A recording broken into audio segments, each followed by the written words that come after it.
Informativo Mira TV. Amigas y amigos, sean todas y todos bienvenidos a la entrevista meridiana. Hoy vamos a estar conversando con un especialista del Centro Médico Docente Los Altos. Él es internista, se trata del doctor Carlos Quintero. Con él vamos a hablar un tema sumamente importante y además muy interesante. Se trata de la tiroides. Y precisamente relacionado con esta glándula hay muchísimos padecimientos, enfermedades, mitos y realidades. Todo eso será despejado el día de hoy con nuestro invitado, a quien damos la más cordial bienvenida. Muchísimas gracias, doctor Carlos, por estar aquí con nosotros. Muchas gracias por la invitación y bueno, a la orden para lo que podamos ayudar. Así es, lo primero que queremos saber es qué es la tiroides. Empezando por ahí, porque uno dice, no, que sufre la tiroides y piensa que la tiroides es una enfermedad y resulta que no es así. Bueno, en primer lugar, la glándula tiroides es un órgano, en primer lugar, es una glándula y una glándula endocrina. Endocrina significa que sus productos que produce están destinados a hacer efectos sobre otros órganos a través del torrente circulatorio por las hormonas que produce. ¿Cómo funciona eso? ¿Cuál es realmente digamos, las bondades de este órgano en el organismo humano? La glándula tiroides es un órgano fundamental porque las hormonas que produce están involucradas en una serie de procesos que regulan prácticamente todo el metabolismo del cuerpo humano, entre ellas la contracción muscular, el funcionamiento, la contractilidad del corazón, el metabolismo en la producción del calor, muchas vías de producción de calorías, de metabolismo de las grasas, tienen como mediador las hormonas tiroideas. Y por eso vemos que cuando alguna de estas hormonas está en déficit, vemos inmediatamente repercusiones metabólicas que se pueden o no traducir, dependiendo del grado de defecto, en síntomas más o menos importantes en el paciente. Ahora, ¿cuáles son las enfermedades relacionadas con esta glándula? ¿Cómo las podemos describir? Bueno, la glándula en sí tiene muchas patologías. De hecho, se calcula más o menos que los adultos nos referimos a pacientes mayores de 18 años, aproximadamente en ciertas series, inclusive se ha determinado que en cualquier momento de esta edad adulta, el 30% de los adultos pudieran en algún momento de su vida tener algún tipo de patología tiroidea. Las patologías tienen tienen clasificaciones, pero vamos a mencionar las más importantes. Básicamente, en cuanto a funcionamiento de la glándula, tenemos dos grandes patologías como son el hipotiroidismo y el hipertiroidismo. Por supuesto, eso engloba otra serie de trastornos donde podemos ver el bocio, donde podemos ver las tiroiditis, que usualmente terminan en un hipotiroidismo, y los nódulos tiroideos, que son un motivo importante de consulta, pero también un motivo importante de hallazgo que le consigue al médico al paciente cuando es evaluado en la consulta, como algo que el paciente no pensaba que tuviera, pero el médico se lo consigue durante la evaluación. Ahora, doctor, el 30% es como bastante, ¿no le parece? Es un porcentaje alto. Es un porcentaje sí, bien alto. Sí, porque ahora, muchas veces la patología es subdiagnosticada o nunca es diagnosticada, o a veces el médico se da cuenta de que hay un problema en la tiroides, consultando o evaluando otra cosa, se consigue que ciertamente hay un problema también a nivel de la glándula. Ahora, ¿cómo detectar que una persona sufre la tiroides? ¿O cómo pues cualquier persona que tenga algún tipo de síntoma decir, oye, parece que tengo un problema aquí, voy al médico? Cierto, muchas veces el paciente puede manifestar muchos síntomas generales, ha consultado a otros médicos, a otros especialistas y no consiguen la causa, y termina a lo mejor con un internista o un endocrinólogo y consigue que realmente entonces el problema estaba en la glándula. Muchas veces el paciente refiere debilidad, puede referir cambios en el peso, que en el caso de un hipotiroidismo usualmente está relacionado con disminución de peso, y en el caso del polo contrario, que es el hipertiroidismo, se evidencia más bien pérdida de peso, pues un estado metabólico acelerado.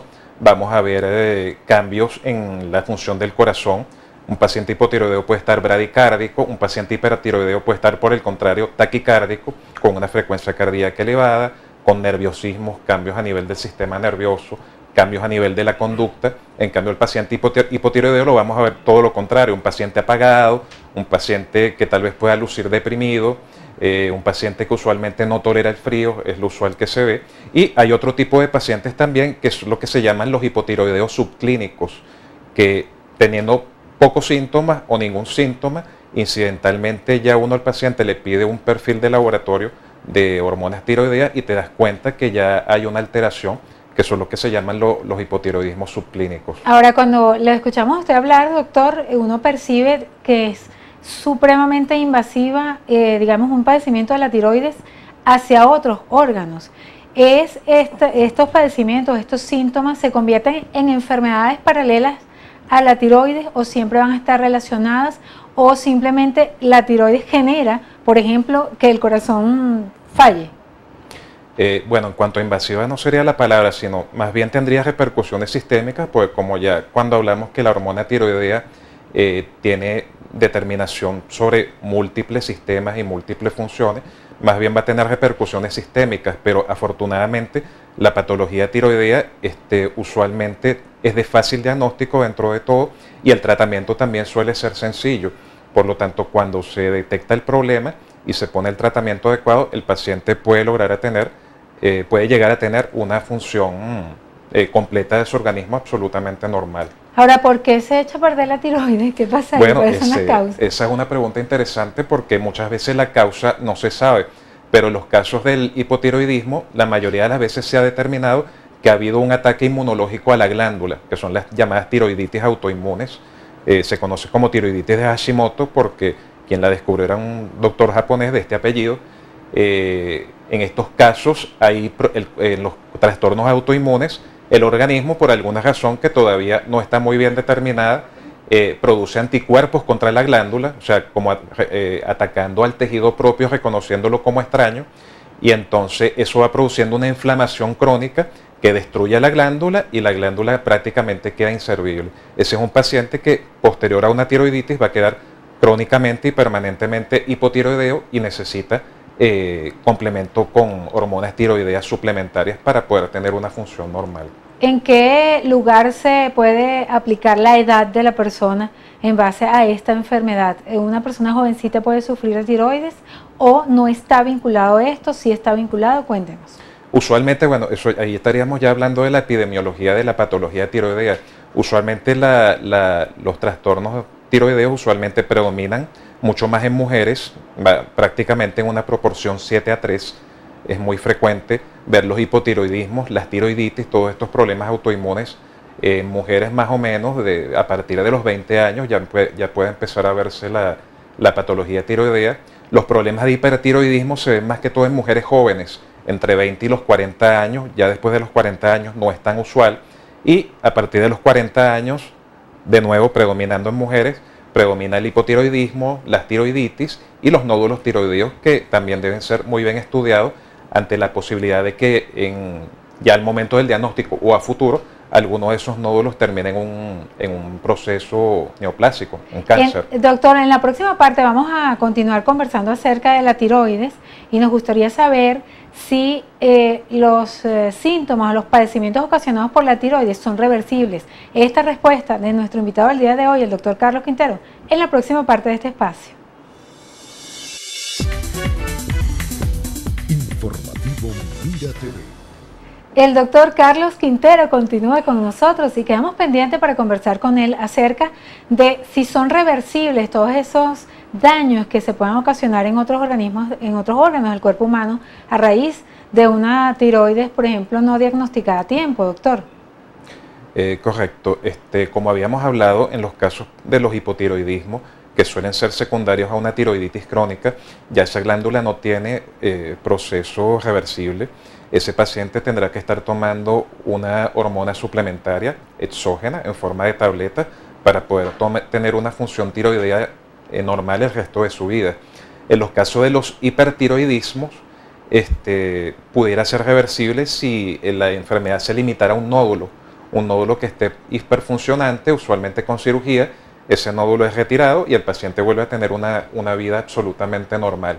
Pero hay casos también donde en la esfera del hipertiroidismo hay una enfermedad que se llama enfermedad de Graves-Basedow, donde hay también un ataque inmunológico a la glándula, pero al contrario de la tiroiditis de Hashimoto, ahí un hiperfuncionamiento de la glándula que hace que el paciente tenga todos los síntomas floridos de hipertiroidismo, y aquí sí hay varias opciones de tratamiento. Se puede usar yodo radiactivo para hacer una ablación farmacológica de la glándula, y si en estos casos no hay una respuesta adecuada, ese paciente seguramente tenga que terminar también en cirugía. ¿Y los exámenes, doctor, que puedan para saber si una persona tiene problemas de tiroides?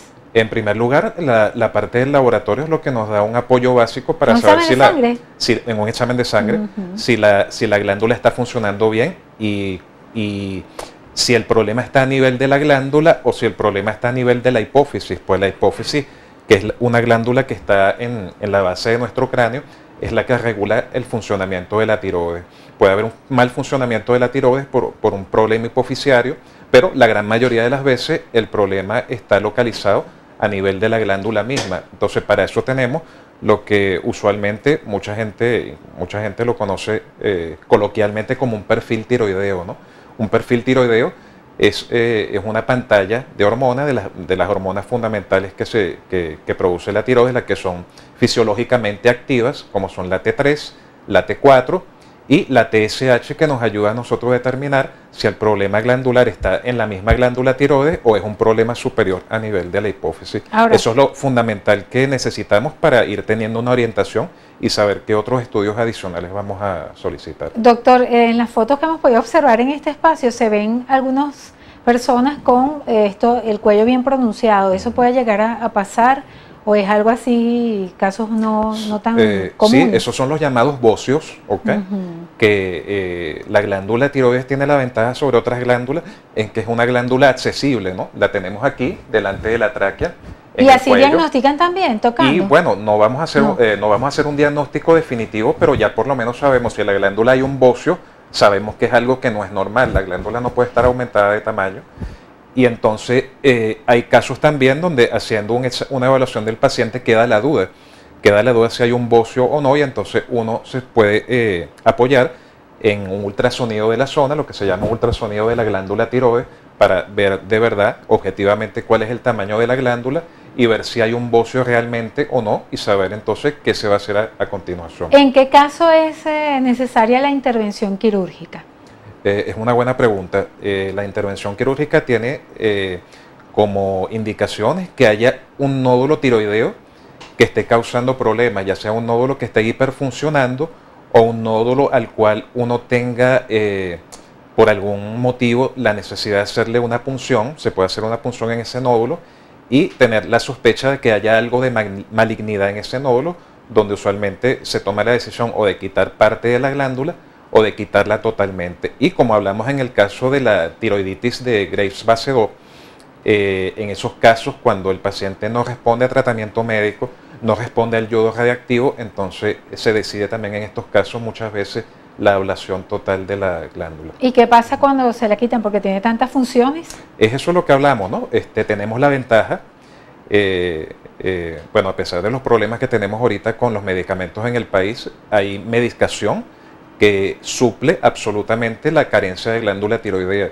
Incluso un paciente o una paciente puede estar sin la glándula completamente, pero por supuesto si toma... ¿Y la calidad de vida?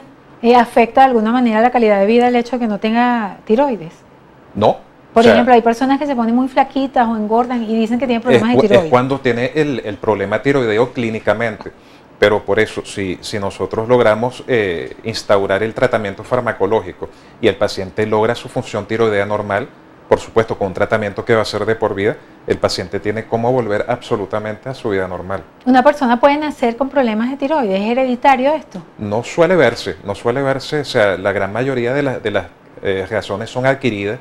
En la época antes del consumo de sales yodadas, estaba lo que en la infancia o en las edades tempranas lo que se llamaba el cretinismo, ¿no? Que era un hipotiroidismo con bocio por la falta de yodo en la dieta, pero afortunadamente con el paso de los años y la tecnología eso se ha logrado suplir. No se suele ver falta de yodo en las edades tempranas de la infancia. Cuando usted habla de falta de yodo en la dieta, ¿quiere decir que también puede estar esto vinculado con la alimentación? Puede estar vinculado con la alimentación en estos casos. Ahora, la prevención, doctor, que es definitivamente algo que debemos aprender los venezolanos, como usted dice, porque no hay muchos medicamentos. En cuanto a la prevención, sobre todo con pacientes donde ya se piense que pueda tener alguna patología o alguna patología asociada, por supuesto, la primera recomendación es que un paciente después de los 40 años, paciente adulto, vaya a su consulta médica regular, así el paciente se sienta bien, porque es la única manera muchas veces del médico determinar si hay un problema en la tiroides. Muchas veces es el médico el que se da cuenta que es realmente un problema. La primera medida de prevención yo pienso que sería la asistencia regular a su consulta con su médico. Doctor, muchísimas gracias por esta interesante conversación. Esperamos tenerlo nuevamente por acá para hablar de alguno de esos temas tan interesantes para nuestro público. Bueno, muchas gracias y siempre a la orden. Gracias, era el doctor Carlos Quintero, internista y especialista del Centro Médico Docente Los Altos. Gracias a ustedes también, nuestros queridísimos televidentes, por permitirnos entrar a sus hogares a través de la pantalla de Mira TV, Canal 9 de Inter. Nos despedimos a nombre de Lourdes Navas en la producción y quien tuvo el inmenso placer de hablar para ustedes, Stacy Oropesa. Les dejamos con Harold y Xiomara para el cierre de esta emisión. Muy buenas tardes.